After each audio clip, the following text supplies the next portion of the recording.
Pada awalnya lutut saya ni memang dah sakit daripada muda dulu.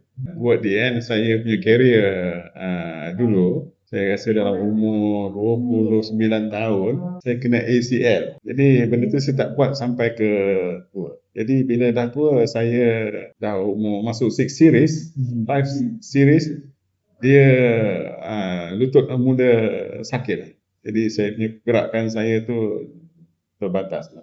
Saya ni is a golfer. Jadi saya ni bukannya golfer yang saya banyak jalan kaki. Lately ni bila dah masuk 6 series, bila saya jalan kaki, kaki saya sangat sakit. Saya pergi ke hospital UPM untuk nak buat treatment. End up saya punya ni dah sampai stage 4 lah untuk arthritis. Apa yang saya boleh buat lagi selepas saya buat x-ray, saya buat MRI, saya kena buat TKR, total knee replacement. Saya tu queue lah benda tu di UPM sebab saya ada GL di sana kan. Bulan puasa itu saya jumpa dengan Prof Azrizi. Saya pun ada tengok dia punya baton punya.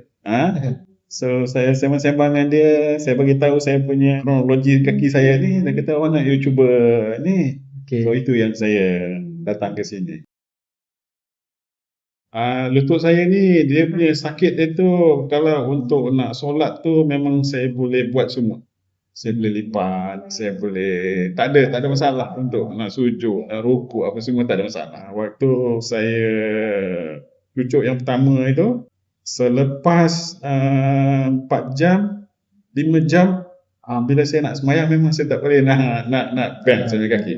Stem cell yang pertama. Masuk hari yang kedua sama, saya tak boleh lagi. Saya kena sembahyang atas kursi. Masuk hari yang ketiga, saya dah boleh sembahyang bukan atas kursi, tapi saya nak bend saya punya lutut tu baru boleh 70%, 80% je untuk tahiyat tu. Petang hari ketiga tu saya boleh sembahyang. Maknanya saya punya kesakitan saya tu hanya 2 hari setengah je. Sakit yang saya tak boleh nak sembahyang. Tapi saya bukannya sakit macam sakit bengkak ke apa ke tak ada. Bila saya tak bergerak, saya tak sakit lah.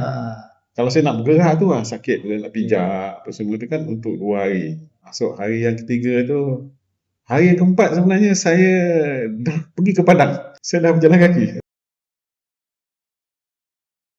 Sebelum saya cucuk tu, bila saya kesakitan saya tu banyak waktu saya nak menurun bukit. Weight kita punya dekat-dekat nak menampung berat kan. Selepas saya cucuk tu, saya banyak kali juga main sebelum saya cucuk hari ni.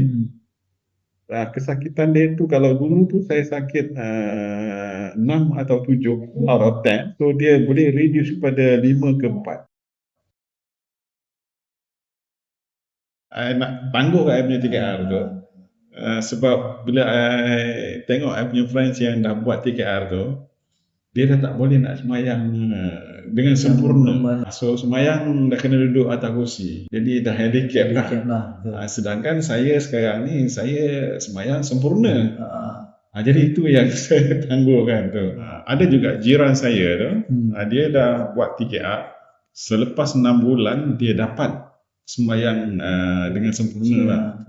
Tapi dia punya disiplin dia tu saya tak tahu saya boleh ikut ke tidak lah.